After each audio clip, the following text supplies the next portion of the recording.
Hello, everyone. You're listening to Random Sage with Maryann from Revealing Light. Thank you for joining me today. Thank you for your patience during my absence last week. I actually succumbed to being human and came down with a flu thing and went to bed for 2 days. So I just put the brakes on all my work and looked after myself, which is really what you should do.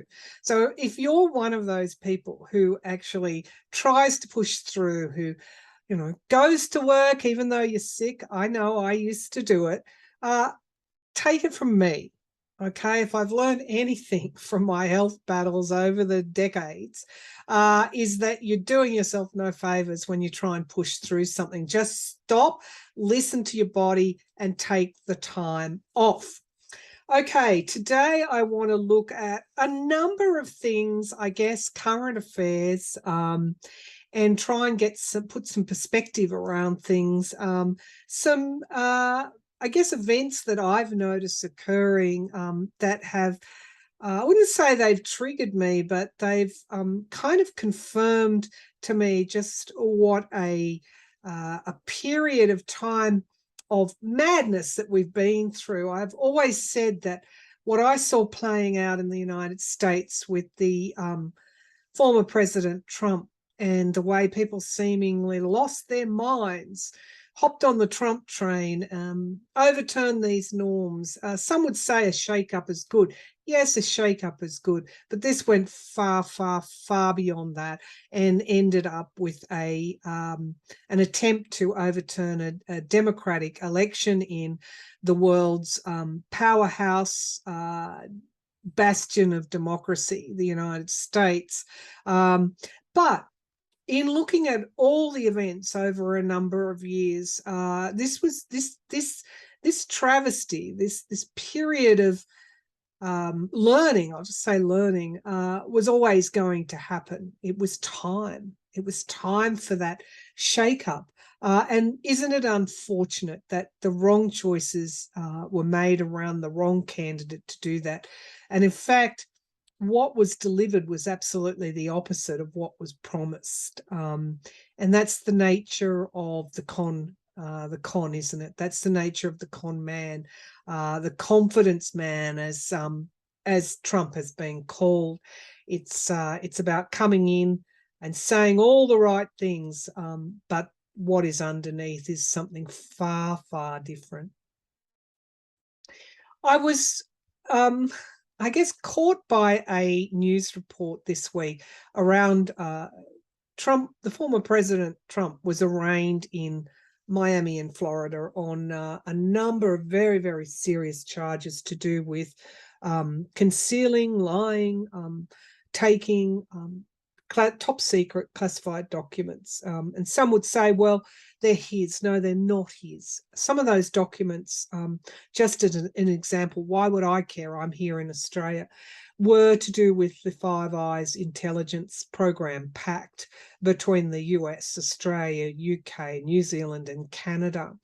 One of the main headquarters for Five Eyes, which gathers intelligence around the world, on bad actors, foreign actors, adversaries that would, literally invade a sovereign country at the drop of a hat and then call it a special military operation and then kill and destroy and murder innocent civilians, blow up hospitals, that kind of person.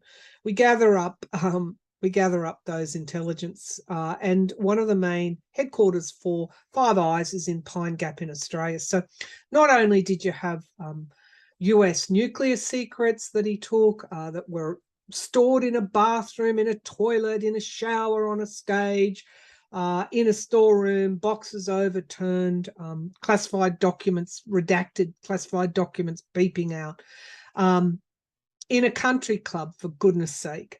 There is no defense of this. He knew it was wrong. He's been caught on tape. There's plenty of audio there that says he knew they were classified. He knew he couldn't reclassify them because he's no longer president. And he also obstructed justice. He was given ample opportunity to give those back, and instead he concealed and lied. So there's an obstruction. It's alleged that he did all those things. So there's those charges that he did that there. Now he will be tried in a court of law with a jury of his peers in Florida, in Miami, Florida, his home state, and he will either be found guilty or innocent, one of the two, on any one of those charges. So we'll allow that to play out. But anyone who feels that this is a witch hunt or politically motivated, it's just really, you're barking up the wrong tree. But what I noticed at that arraignment was the carnival atmosphere, that surrounded him. He called for death and destruction, or destruction. Many of his supporters were calling for civil war. What translated at that courthouse was, of course, more a handful, like a couple of hundred. I can't estimate the crowd size, but it wasn't a large contingent. There were no real protests. These were people dressed in America's flag colors, all manner of, top hats, Uncle Sam hats, big oversized MAGA hats. It was like they were going to the circus, to a show, to a carnival, and it was cheap and it was nasty, and it had nothing to do with advancement of our humanity at all, unless it was to show just how far some have fallen. The other thing that struck me was, I don't know what they are, pastors, chaplains. I don't know that, can anyone be a pastor and establish a community, of a church-like community in the US? I don't know. I guess you can in Australia as well, but there is a proliferation outside the mainstream religions of Christian type organizations and communities. And there was a laying of hands on this person who, we've evidenced so much, withheld aid from a country that was being attacked in return for blackmail. People would have been killed, put many people in jeopardy, called out to militia groups, and people died as a result of that dog whistle. Has serious allegations of marital disloyalty, having affairs outside marriage, and other allegations that are yet to be answered for. Was a close associate, if you like, or not associate. He was pictured many times with the child pedophile, the late Jeffrey Epstein. They call the former president Teflon Don. In the past, these things seem to have washed over him and not affected him, but this has changed now. I've had an opportunity to look at his astrology chart, which is absolutely his solar return, which predicts conditions for the year ahead. It is horrendous for him, absolutely horrendous. This is the downfall, the complete and utter downfall we've always seen, and simply he's brought it on himself. So these people laying hands will, I guess, gradually become fewer and fewer. One lady at the carnival-like arraignment, dressed up in all the colors with the Trump signs, was quite surprised there wasn't more people there.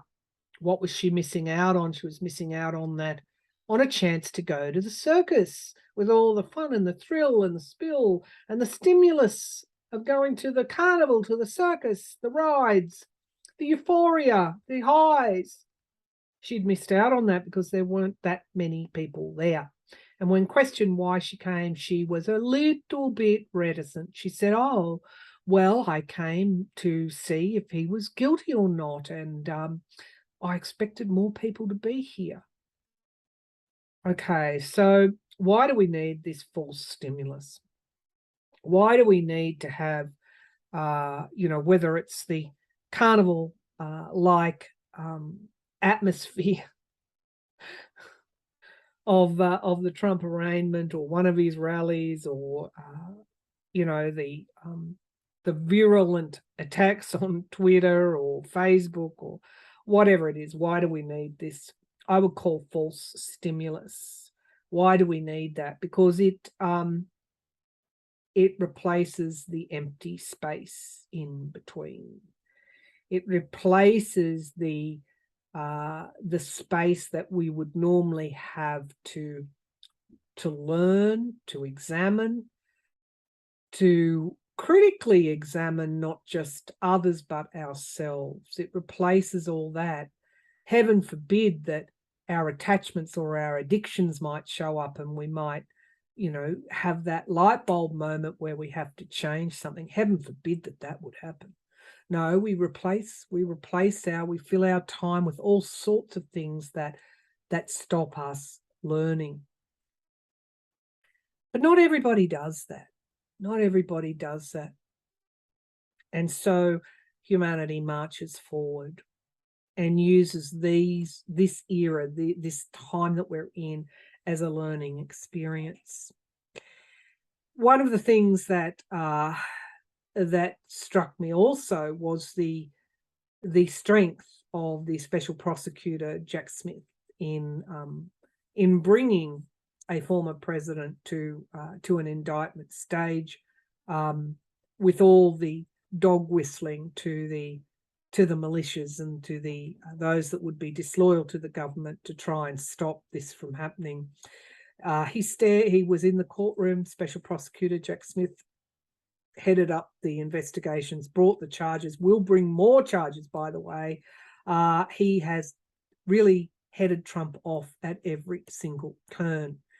And it's not just a question, as some might look upon it, it's not just a question of his talents and his shrewdness and his ability and his using all of his faculties to anticipate, to head off, to strategize. It's not just all of that.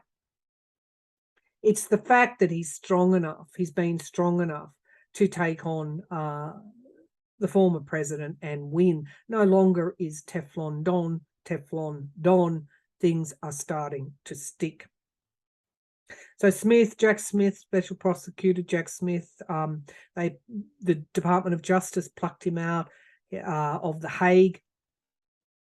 He was looking at war crimes. You can't get much tougher when you look at war crimes.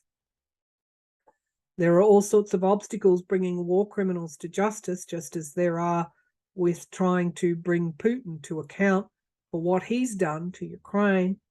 They plucked Jack Smith from there. And so he brought with him that steely fortitude, that ability to get around the obstacles, all the while with this sideshow going on in the background, with these supposed Christian pastors laying their hands on someone who has multiple allegations of assaulting women. In fact, one was proven in a civil court. He was found liable in a civil court for sexually assaulting a woman in a department store against her will. Yet they lay their hands there. Multiple times he's sent people broke, hasn't paid contractors. There are multiple allegations of money laundering, of mob activity. It goes on and on with Trump. Nobody can say they didn't know who he was before they voted for him, before they capitulated to him, before they sold their soul to him, before in their Christian-like glory laid their hands on this person. Nobody can say that they didn't know who he was. It's been a cheap, dangerous, nasty, vindictive era of lies and deceit and instability. And our job is to learn. It's to learn from what has happened, what is continuing to happen, and also long-term reform that will stabilize democracy for decades to come. That's the era we're in. And yes, that reform will come and the stability will come as well. Now, I wanted to draw some cards around what comes next after this tawdry, dangerous era where lies had currency, facts were worthless, truth was worthless, facts, truth. What is truth? Truth is built on facts, on evidence and facts. Where lies were currency, what comes next, please? What comes next? I'm just pulling cards. I always like to finish with a reading. The Queen of Swords, what comes next? Facts comes next. What is crossing that? Abuse of power. So absolutely, this will lead to reform. This will lead to reform. You had to have the abuse for the logic, the truth, the facts to come back into, I'm not going to say fashion, but you know what I mean. We have a foundational jeopardy here. There's jeopardy in this situation. It's perilous, in other words. It's a time of choice for everybody, and everybody will be judged by the choices they've made. It was time in the past for us to look at what was actually going on in our democracies. It was time for that shake-up. And like a sad, twisted twist in a book, the person they chose to do the shake-up was actually the devil in disguise. There's also been sacrifices along the way. For what? For the truth. For the truth to emerge.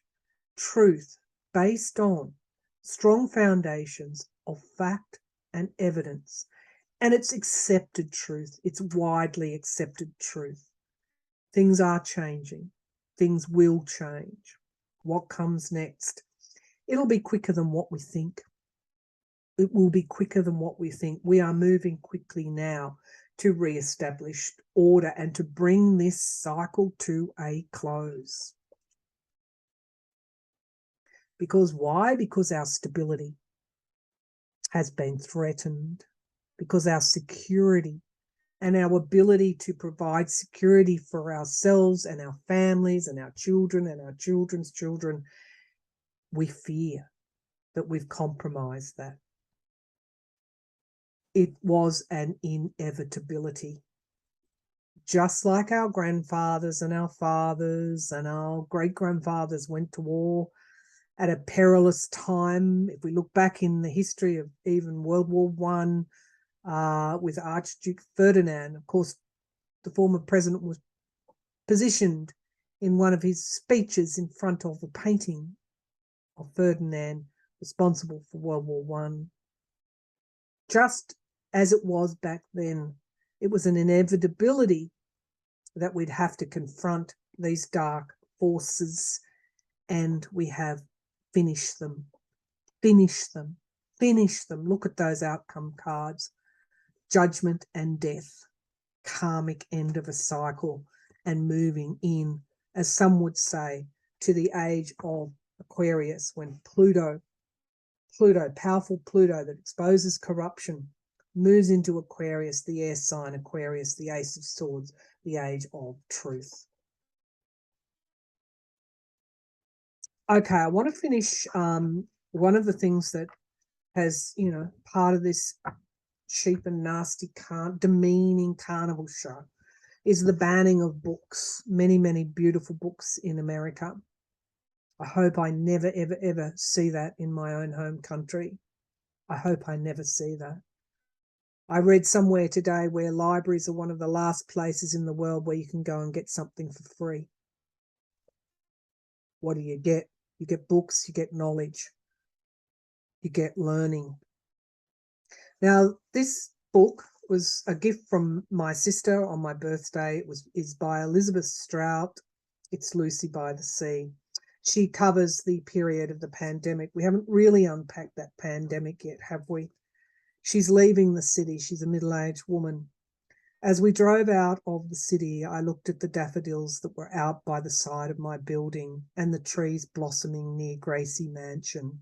The sun was streaming down with a gentle warmth, and people were walking along the sidewalk, and I thought, oh, what a beautiful world, what a beautiful city.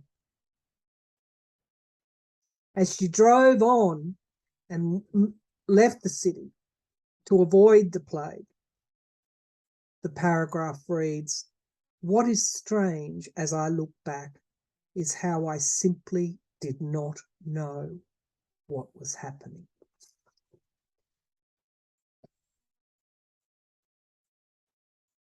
Books, writing, wisdom, learning, communicating. It's how we get to the truth. All right, thanks for tuning in to Random Sage with Maryann from Revealing Light. I'll be back again soon, weekly, fortnightly. I'll be back again soon with another reading. Thank you.